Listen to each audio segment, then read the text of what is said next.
Media మిత్రులందరికీ నమస్కారం. ఏదైతే మైక్రో ఫైనాన్స్ పేరిట ఈ సుబ్బు అనే అడ్వకేట్ ఎవరైతే ఉన్నారో ఆయన నా మీద చేస్తున్నటువంటి ఆరోపణలు ఏవైతే ఉన్నాయో అవన్నీ ఫేక్ అలిగేషన్స్.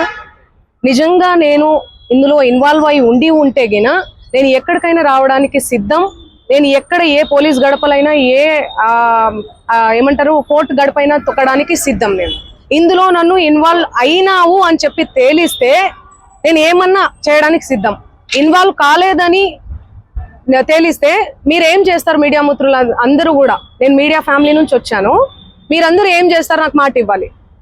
ఆయన ఇవన్నీ తప్పుడు ఎలిగేషన్స్ వేస్తున్నాడు. ఒక బంజారా గిరిజన ఆడబిడ్డ మీద కష్టపడి 14 ఏళ్ల నుంచి ఒక్కొక్క మెట్టు ఎదిగి పోయినటువంటి ఆడబిడ్డ మీద ఆయన ఈ ఫేమస్ కోసం కేవలం బిగ్ బాస్ కి వెళ్ళాలి, శ్రీముఖి అంటే క్రష్, ఫేమ్ అవ్వాలి. ఆయన ఒక భరతనాట్యం డాన్సర్.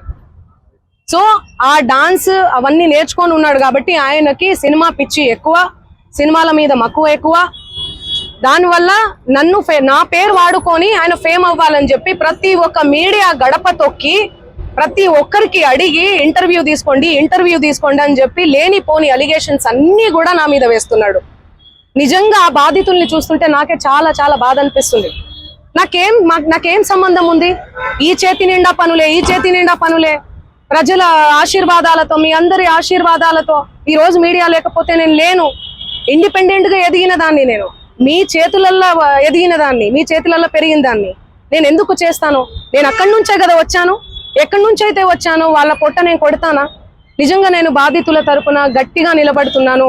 ఎవరైతే నా పేరు యూజ్ చేసి చీట్ చేసి ఎవరైతే వాళ్ళ దగ్గర నుంచి డబ్బులు తీసుకున్నారో వాళ్ళని కంపల్సరీ కఠినంగా శిక్షించాలని నేను పోలీస్ శాఖను కానీ కోరుతున్నాను. వాళ్ళకి న్యాయం చేయడం కావాలి. సో న్యాయం చేద్దారని అంటే నేను బాధితులందరినీ తీసుకొని వెళ్ళినప్పుడు నాకు డబ్బులు డిమాండ్ అంటే ఆఫర్ చేయడం జరిగింది. దాన్ని నేను రిజెక్ట్ చేసి నా క్లయింట్లకు ఇచ్చేయండి, నాకు ₹1 కూడా వద్దు, నాకెందుకు ఇవ్వాలండి, నా క్లయింట్లకు ఇవ్వండి అని చెప్పేసి బాధితులందరినీ కూడా నేను అక్కడికి తీసుకెళ్లి వాళ్ళతో మాట్లాడించా కూడా. అక్కడ నా మీద దాడి కూడా జరగబోయింది, కొట్టడానికి కూడా ప్రయత్నం చేశారు.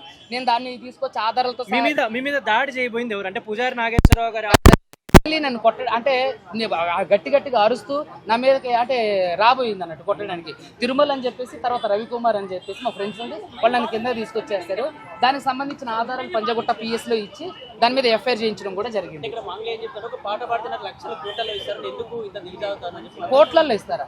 ఎన్ని కోట్లు ఇస్తారంటే ఆవిడ పాట పాడితే? అదంతా తప్పుడు ఆలోచన. ఇప్పుడు దేశంలో ఉన్నట్టు అంటే ఇప్పుడు విజయ్ మాల్యాకి పేరు ప్రఖ్యాతలు లేదా, ఆయనకు డబ్బులు లేవా? అతను ఎందుకు మోసం చేసిన? డబ్బుకు లోకం దాసోహం, డబ్బు ఎవరితోనైనా గడ్డి తినిపిస్తుంది. ఇప్పుడు ఇక్కడ ఉన్న వాళ్ళకి ఎన్ని కోట్లు వచ్చినా మనం చాలు అంటామా? సో కాబట్టి ఏంటంటే అవన్నిటినీ కూడా ఆవిడ అడ్డం పెట్టుకొని ఇదంతా పక్కదారి పట్టిస్తుంది. ఏమండి ఎవరున్నారో నా వెనక పోనీ వాళ్ళ పేరు చెప్పమనండి. ఆవిడ వెనకే సెంట్రల్ మినిస్టర్ పేరు చెప్పి బెదిరిస్తుంది, ఎమ్మెల్యేలతో బెదిరిస్తుంది, ఆ ఎమ్మెల్యే వాళ్ళ తండ్రులతో ఫోన్లు చేపిస్తుంది, ఎంతో మంది ఫోన్లు చేసి బెదిరిస్తుంది ఆవిడ. పోనీ ఆ మనిషి ఎవరో చెప్పమనండి. ఎందుకు చేస్తారండి? బాధితులు నా వెనక ఎవరో ఉండి నడిపిస్తే ఈ బాధితులు అందరూ వచ్చారా? ఈ బాధితులంతా ఎవరు వచ్చారో వాళ్ళకి అన్యాయం జరిగింది కాబట్టి ప్రామిసరీ నోట్లు, PhonePe, Google pay transactions, bank transactions జరిగినటువంటి ఈ బాధితులందరూ ఎవరు పంపిస్తే వస్తారు? వాళ్ళ తమ్ముడు డైరెక్ట్ ఇన్వాల్వ్ అయిన ఫోటోలు కూడా మీకు మీడియాకి ఇచ్చా, వాళ్ళ లోట్ల కట్టలు లెక్కబెట్టే వీడియోలు ఫోటోలకి ఇచ్చా, అనేకమైనటువంటి వీడియోలు ఇవ్వడం జరిగింది. అంటే వాళ్ళు ఎవరో తెలియదు, ఒకవేళ తెలిస్తే నేనే సపోర్ట్ ఇస్తాను అన్నట్టు కూడా చెప్పారు. ఎవరు చెప్పారండి? నేను చెప్పే కదా, వీళ్ళు బాధితులను తీసుకొని వెళ్ళే కదా. ఆ రోజు ఆమె నేను రెండు క్వశ్చన్స్ అడిగాను. ఏంటంటే ఆవిడ నన్ను పిలిచికిచ్చినప్పుడు ఏమని అడిగిందంటే, సార్ నాకు ఈ వీడియోలు నాకు తీపించండి, నా మీద కేసులు లాంటివి పెట్టించకండి అని అంటే నేను అన్నా, అమ్మ మరి మీ పేరు చెప్పే వ్యాపారం జరిగింది, మీ పేరు చెప్పే డబ్బులు వసూలు చేశారు కదా, ఆ ప్రధాన నిందితుడు రమావత్ మధు, పాల్దియ భరత్ చౌహాన్, పాల్దియ శైలజ చౌహాన్ వీళ్ళందరూ ఉన్నారు కదా, వాళ్ళ మీద మరి కేసు పెట్టడానికి రండి అని అన్నాను. ఆవిడ కేసు పెట్టడానికి నేను పెట్టను సార్ అన్నాను. బాధితుల తరపున రమ్మన్నా, బాధితుల తరపున కూడా నేను ఉండను, నేను చేయను అని అన్నాను. చాలా మంది నేను వివరంగా ఇవన్నీ కులంకషంగా ఇంతకుముందు జరిగిన ఇంటర్వ్యూలో కూడా చెప్పేశాను. సో ఇవన్నీ జరిగిన తర్వాత మరి నువ్వు వాడి మీద కేసు పెట్టవు. ఈరోజు అడ్వకేట్ సుబ్బు అంటే ఈ కేసును తప్పుదోవ పట్టించి మిస్లీడ్ చేయడానికి అడ్వకేట్ సుబ్బు మీద కంప్లైంట్ పెట్టించినటువంటి మంగ్లీ పేరు చెప్పి కోట్లలో దందా చేసినటువంటి రమావత్ మధు మీద, పాల్దియ భరత్ చౌహాన్ మీద, పాల్దియ శైలజ చౌహాన్ మీద, ఇంకా ఎవరైతే ఉన్నారో దాంట్లో వాళ్ళందరి మీద మరి ఎందుకు కేసు పెట్టలేదు? నీ తప్పు లేదు కదా. మరి నీ పేరు చెప్పినప్పుడు నీ పేరు చెప్పి అన్యాయం జరిగింది, మోసం జరిగింది కదా, మరి వాళ్ళ మీద ఎందుకు కేసు పెట్టలేదు? ఎందుకంటే వాళ్ళకి ఆవిడకి అనుబంధం ఉంది. అది వీళ్ళు పెట్టిన కేసు కాదండి, సిబిసిఐడియో సమ్ ఏదో వాళ్ళు పెద్ద మొత్తంలో కోట్ల రూపాయలు వాళ్ళ బ్యాంక్ అకౌంట్కి వస్తే ఆ డబ్బులన్నీ కూడా ఎట్లా వచ్చినాయి ఏంటని చెప్పేసి బ్యాంక్ అకౌంట్లన్నీ ఫ్రీజ్ చేసి వాళ్ళని జైలుకి తీసుకెళ్తే వాళ్ళు హైకోర్టు నుంచి బెయిల్ తీసుకుని వచ్చారు. ఇక్కడికి వచ్చేటప్పుడు మద్యం తాగి రాకూడదు అనేది ఎవరు చెప్పాల్సిన అవసరం లేదు. మద్యం తాగి అతను వచ్చాడని చెప్పి అనుమానంతో మేము ఆల్కహాల్ టెస్ట్ చేయడం జరిగింది. ఆల్కహాల్లో 27 mg అతనికి మోతాదు దాంట్లో రావడం జరిగింది. సో దాని మీద కూడా అతనికి చర్యలు తీసుకుంటాం. సుబ్బు కంప్లైంట్ ఇచ్చేటప్పుడు ఫిర్యాదు విట్నెస్లు ఎప్పుడు సమర్పిస్తానని చెప్పాడు సార్, ఎందుకు ఇవ్వలేకపోయారు? ఏమైనా తెలుసా, ఏమైనా అడిగారా మీరు? ఎఫ్ఐఆర్ రిజిస్ట్రేషన్ కాగానే ఇస్తామని చెప్పేసి అన్నారు. సో మేము కూడా అదే అనుకున్నాం. ఇంతవరకు అతను ఇవ్వలేదు. మంగ్లీ ఇచ్చిన కంప్లైంట్ ఇచ్చారు. కంప్లైంట్ ఇచ్చిన తర్వాత దాని మీద మేము లీగల్ ఒపీనియన్ తీసుకొని ఏ విధంగా ప్రొసీడ్ కావాలని చెప్పేసి వెయిట్ చేస్తున్నాం. సుబ్బారావు ఆరోపణలకు సంబంధించి ఆర్థిక లావాదేవీలకు సంబంధించిన అంశం మాత్రం పంజాగుట్ట పోలీస్ స్టేషన్ తో ఎలాంటి సంబంధం లేదా? లేదు, పంజాగుట్ట పోలీస్ స్టేషన్ ఆ మైక్రో ఫైనాన్స్ సంబంధించిన దాంట్లో పెట్టుబడి పెట్టిన విషయాలు కానీ మాకు ఎటువంటి ఫిర్యాదు రావడం కానీ ఆ పరిధి కూడా మా దాంట్లో రాలేదు. ఒకవేళ మాకు కనుక కంప్లైంట్ కానీ ఇస్తే కన్సర్న్ పోలీస్ స్టేషన్ మేము దాన్ని ఫార్వర్డ్ చేయడం జరుగుతుంది. అన్ని కావాలని అడిగారు సార్. మీరు సుబ్బు ఫిర్యాదు మీద ఎలాంటి చర్యలు తీసుకున్నారు? మంగ్లీ ఫిర్యాదు మీద ఎలాంటి చర్యలు తీసుకున్నారు? ఇప్పటి వరకు జరిగింది ఏంటి? ఎవరైనా ఎవిడెన్స్ సమర్పించారా? సుబ్బారావు గారు వారం రోజుల క్రితం మాకు పోలీస్ స్టేషన్లో కంప్లైంట్ ఇవ్వడం జరిగింది. కొంతమంది వ్యక్తులు అతన్ని బెదిరించారని చెప్పి, మధు తదితరులు బెదిరించారని చెప్పి, దాంట్లో మంగ్లీ అని చెప్పేసి ఒక సెలబ్రిటీ వాళ్ళ తమ్ముడు ఉన్నారని చెప్పేసి దాంట్లో పర్టికులర్గా ఆయన మెన్షన్ చేశారు.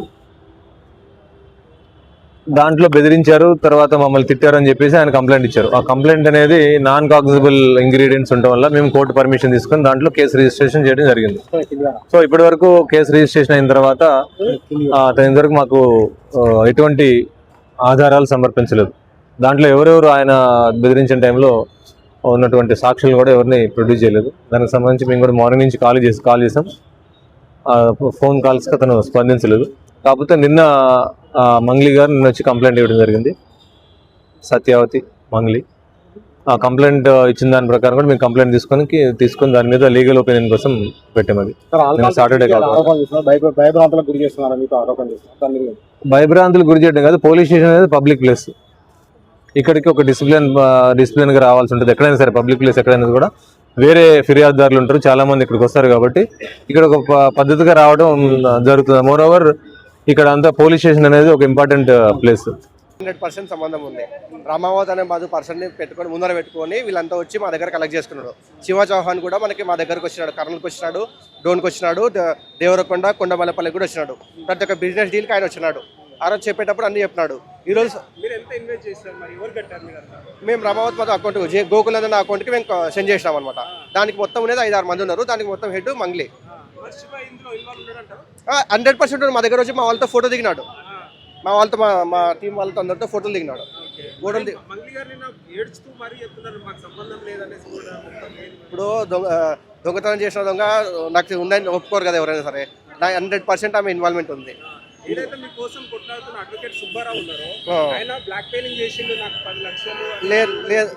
లేదు. ఆ సుబ్బు సారు మా కోసం ఇంతమంది జనాలు చూస్తున్నారు కదా, ఇంతమంది జనాల కోసం ఫైట్ చేస్తున్నాడు. ఆయనకి పాలిటిక్స్ వాళ్ళ నుంచి కానీ పెద్ద వాళ్ళ నుంచి కానీ కాల్స్ వచ్చి బెదిరింపులు వచ్చినాయి. వాళ్ళు కూడా వచ్చి బెదిరించినారు. అయినా కూడా జనాలకి న్యాయం చేయాలని చెప్పి ఈరోజు నిలబడి ఫైట్ చేస్తున్నాడు. 100% సుబ్బు సార్ చేసింది కరెక్ట్గా చేస్తున్నాడు. నిన్న ఫాల్స్ అలిగేషన్స్ ఇచ్చినారట మొత్తం.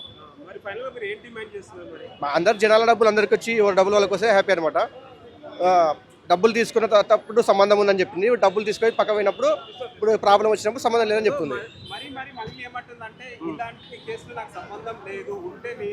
ఎక్కడ రమ్మంటే అక్కడ వస్తా అని చెప్పింది కదా. రామావత్ మధు అనే పర్సనల్ నెంబర్ ఆమె దగ్గర ఉంది. ఆమెతో డైరెక్ట్గా కాంటాక్ట్లో ఉన్నారు. వాడిని తీసుకురామను, భరత్ చౌహాన్ని తీసుకురామను, మంగ్లీని రామను, వాళ్ళ తమ్ముని రామను, మేము అందరం వస్తాం. ఆ రోజు బయట పడుతుంది కదా, మీడియా సభ్యుల ముందరే మేము మాట్లాడతాం. ఆ రోజు వాళ్ళు చెప్పి నిజమా పోతాం, మేము మొత్తం కక్కిస్తాం. ఒకటి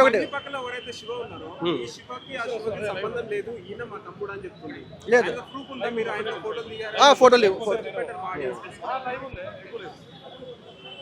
మా పిల్లల దగ్గర ఉన్నాయి, శివ దగ్గర చూపిస్తాను. మా వాళ్ళతో మొత్తం మాతో లంచ్ చేసినాడు. అక్కడ కర్నూలులో కలిసినాము, హైదరాబాద్లో 2 సార్లు కలిసాము, కొండమల్లపల్లి 2 సార్లు కలిసాము. అపార్ట్మెంట్ వాటర్ తాగుతా సార్. ఈరోజు అసలే ఫాస్టింగ్. చెప్పండి అమ్మా, మీరు ఎప్పటి నుంచో బాధపడుతున్నారు, మీరు డబ్బులు ఇన్వెస్ట్ చేశారనేసి. నిన్న మంగ్లీ గారు ప్రెస్ మీట్ పెట్టేసి మమ్మల్ని ఇన్వాల్వ్ చేయొద్దనేసి చెప్తున్నారు. శివకు సంబంధమే లేదనేసి కూడా చెప్తున్నారు. ఏం చెప్తున్నారు?